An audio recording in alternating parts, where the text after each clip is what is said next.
Welcome, brothers and sisters. My name is Eros and I am the Dollmaker. Today we will talk about the basics of a festivity called Mabon. Mabon is celebrated in the day of the autumn equinox, so between the 21st and the 23rd of September. Mabon symbolizes a descent into darkness for introspection, a descent into our subconscious to meet our deepest self. So, this is the time to spiritually and emotionally cleanse ourselves, clean ourselves, and also to renew protections for what we love and for ourselves. This is a festivity that is really under celebrated, despite being extremely important as any festivity in the wheel of the year. Since it's the last harvest, the last chance to prepare before winter, before the descent into darkness. So, what we want to do is decluttering ourselves before the descent, getting rid of anything we don't want and anything we don't need that has become an obstacle in our path. But on the other side, either physically, emotionally, or spiritually. But on the other side is also a time of Thanksgiving. So while we get rid of anything futile, anything we don't want, anything we don't need, we also want to recognize everything that we've done and anything that has been granted to us from the eternal light or the universe or the gods, and value it, be grateful for it. Also, if we can, is a time for sharing abundance. Since we are heading to darker times, if we can, we want to help those who are less fortunate than us. Last note is an amazing time for finishing projects before we get into the darker part of the wheel of the year. Now, please do remember that this festivity is not Samhain or Samhain, either way you want to call it. So it's not complete darkness. Mabon is a gateway to darkness, is a preparation to face our true self, our deeper self. But it's not yet that moment. It's a time of preparation and especially decluttering. Then I know that many of you are amazing and really strong at working with dark goddesses and gods, of course. But in this time we are talking and thinking about getting rid of our personal problems before facing deep darkness. Now, as we said, the activities contemplated in this period are decluttering, sharing abundance if we can, introspection, especially introspection, and inner cleansing, of course. Then we can also practice veneration of the gods and goddesses, that are pushing us to face darkness, that are pushing us to face our darker selves and solve our problems and contemplate our vices to try and mitigate them. For example, you can work with Bacchus or Dionysus, or even Lilith. Now, another thing you can do is venerate your ancestors. Now, with veneration, I mean contemplation of your ancestry line and giving offerings to your ancestors. Then, of course, as always, we can renovate with decoration our altar or our seasonal altar if we keep one. Then we can wear the colors of the seasons if we want. We will see them in a second. And as always, we can be in nature to appreciate the last time in which we can really observe nature in her vitality, and we can decorate our house, our home, or of course prepare a feast, but we will get there in a second. Now, talking about correspondences of the season.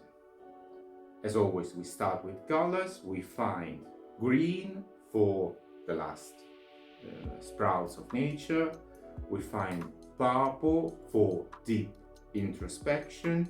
We find brown for the wood that survives the winter. And if we want to refer more to the practice of heading toward the darker side of the year, we can also use gray or black.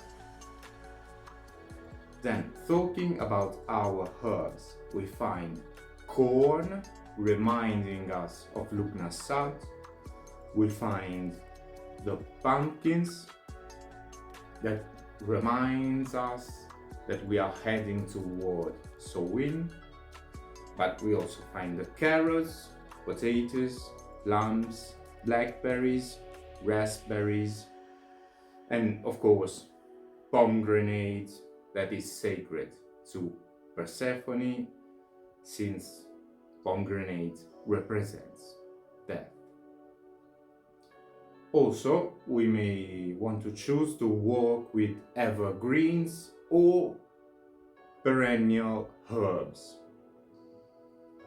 that are a representation of surviving winter, of stoicism in our choices, and stoicism in our true will and application of our willpower.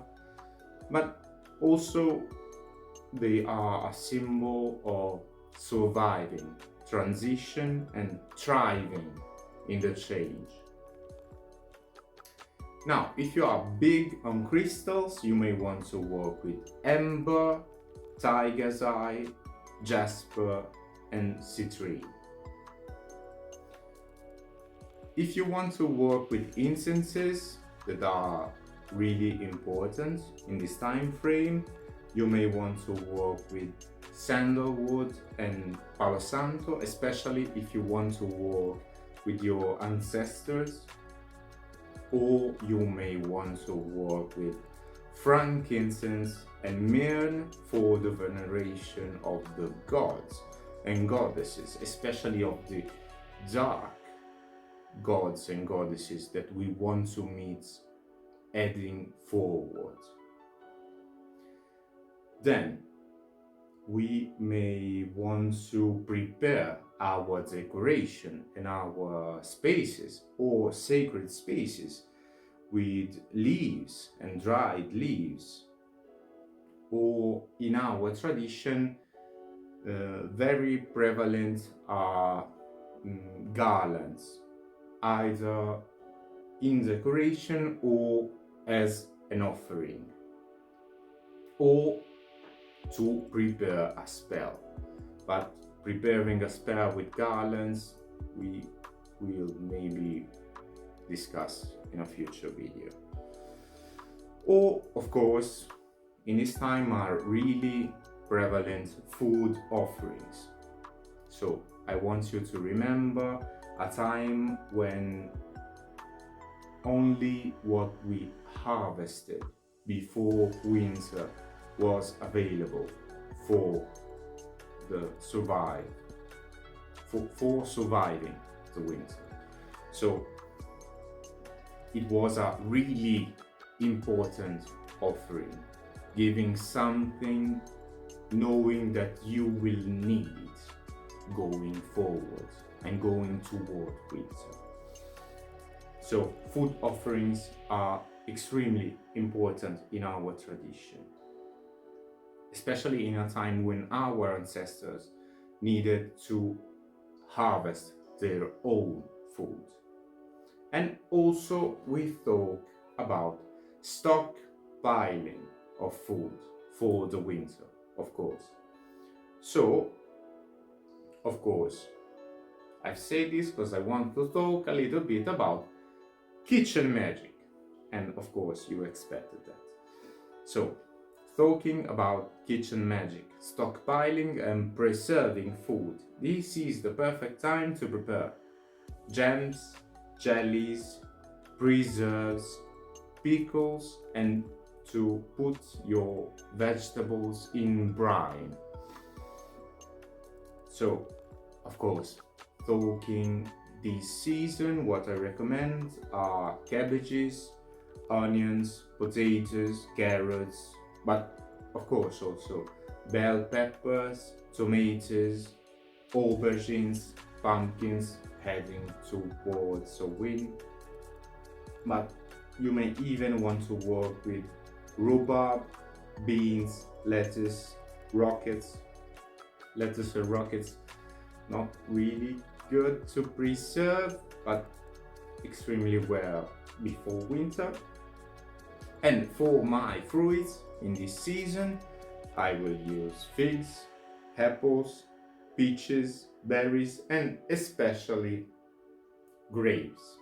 This is the time to use grapes to prepare, to ferment wine. So, heading toward our drinks for the season, I will suggest wine or spiced wine, however you want to call it. We have different traditions in Italy, and of course, you may want to head toward beers, especially artisanal, seasonal beers that are amazing in this season. And as a last note, in this season also pies are prevalent, even if they are not a real way to preserve food. But pies in our tradition are prevalent in this time, either sweet pies or vegetable pies, even if you can prepare them with meat or fish, if of course you consume meat or fish. Then,